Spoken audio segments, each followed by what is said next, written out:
And next, we're going to take you inside Beirut. Our senior correspondent, Margaret Evans, is going to join us momentarily from the Lebanese capital.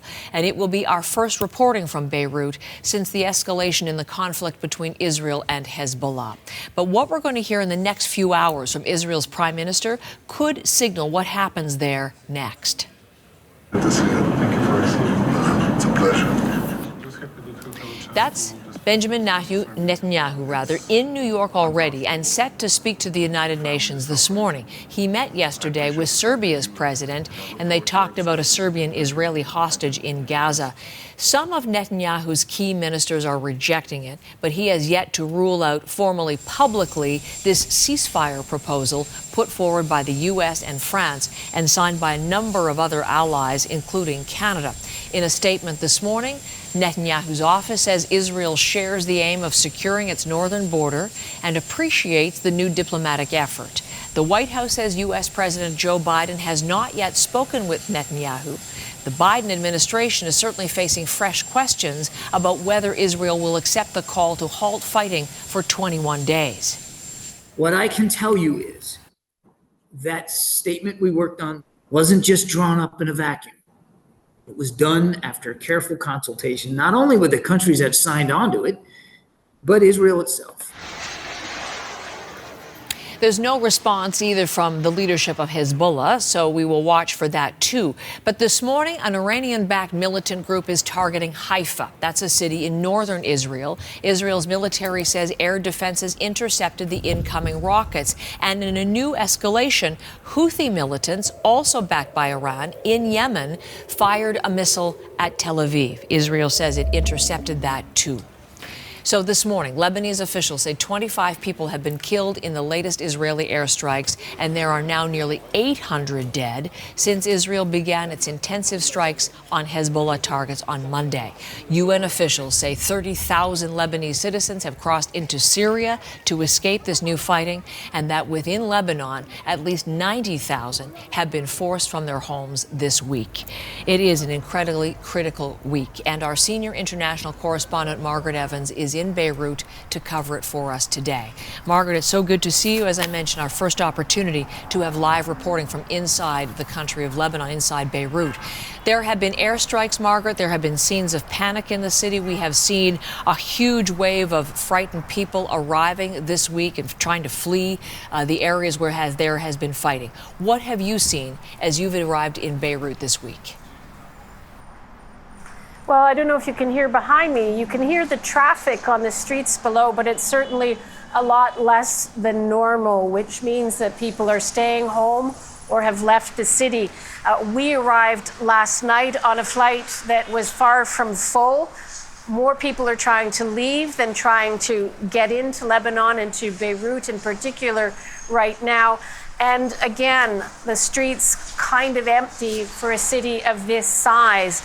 There was a strike in the southern suburbs yesterday of Beirut. That's the area that is considered a stronghold for Hezbollah. And people will say to you, we're fine here. We're not in the part of the city that's being targeted, but they don't know if that's going to change or not.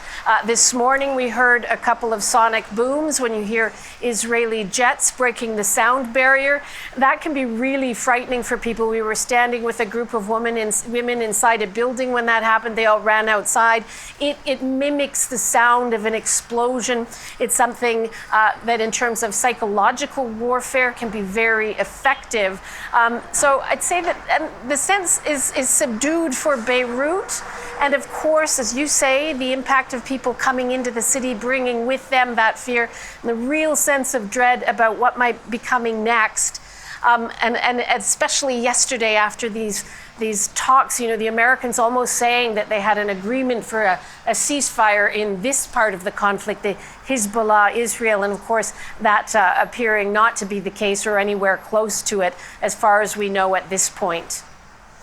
Could you share a little bit more what you've learned from those people? Because I know as part of your reporting, Margaret, you visited a school, and that is where people who have fled the south have now moved to seek some shelter. So what are they telling you, particularly as they watch what's now transpiring in this very deadly week? A lot of emotions, as you might imagine. We spoke to a woman in her 50s who'd arrived with her children, her husband, who couldn't talk about her flight without bursting into tears. She said, "We're praying that the south isn't destroyed." They'd made the decision to come up from the south on Wednesday. We met another woman who was helping hand out food to the families. There were about 150 people in the school that we saw. And she and her family left on Monday. That was the day when we would say that the Israeli strikes in Lebanon were at their most ferocious so far on Monday. She said the building next to their home was destroyed. They ran a grocery shop. They left it. They've left the door open in case people need to go in to find food, becoming increasingly a problem down in the south.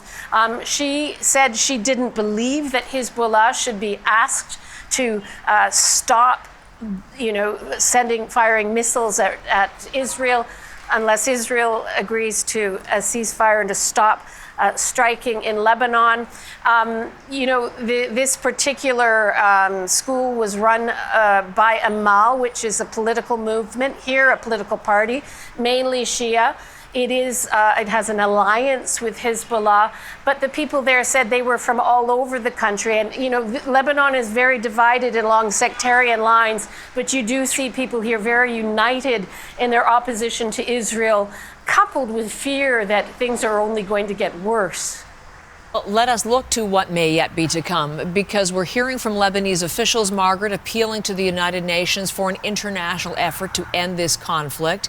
But as we're seeing and as you're reporting this morning, there is no let up. So Israel's military also, we've heard this week, getting ready and indeed practicing its maneuvers for a ground incursion. So looking to the future, what then is the mood?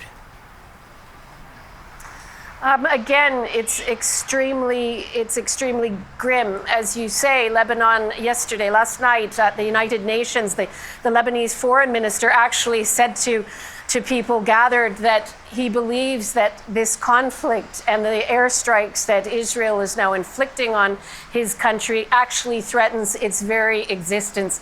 And that's because Lebanon is so fragile on all sorts of on all sorts of levels, economic hardship. They've had a huge banking crisis. I don't think you can see behind me, but it's the port of Beirut that was destroyed years ago. They're still rebuilding from that. And as I said, the sectarian lines are still here. So there's real political paralysis in the country. The sense that things are going to get worse, you don't hear it more loudly than when you're talking to young people. And one of a young woman that we're working with who's helping us translate, said to me that she's trying to find a way out. She has a sister in Germany. She wants to go, but she feels guilty about leaving her family behind. And that's really one of the things that struck me the most, because it was the same in 2006 during the last Israel-Hezbollah war. And it's been the same over these periods of crisis in Lebanon where they're losing their young people. They're torn, they're divided, and this brain drain continues.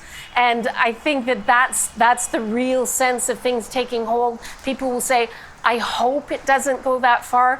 But when you're talking to people from the South, I should just point out, when you say to them, how are you feeling about this latest period, they're not talking about since the escalation on Monday. They're talking about what they've been enduring since just after October 7th, when we saw the cross-border attacks between Israel and Hezbollah intensify. They say we've been putting up with this, we've been living with this for a year, and including the displacement. So there's a lot of negativity and uncertainty. People really just don't know whether there can be a ceasefire. We had heard from the foreign spokesman from Qatar yesterday saying there isn't a link between the efforts to have a ceasefire between Hezbollah and Israel and a ceasefire between Hamas and Israel. But Hezbollah itself links this conflict to Israeli attacks in Gaza and has said repeatedly that it's not going to stop firing missiles across the border at Israel until Israel stops its bombardment of Gaza. Margaret, so appreciate your experience in the region. Thank you for the reporting this morning, and we'll be watching for your coverage here on CBC News. Margaret Evans from Beirut this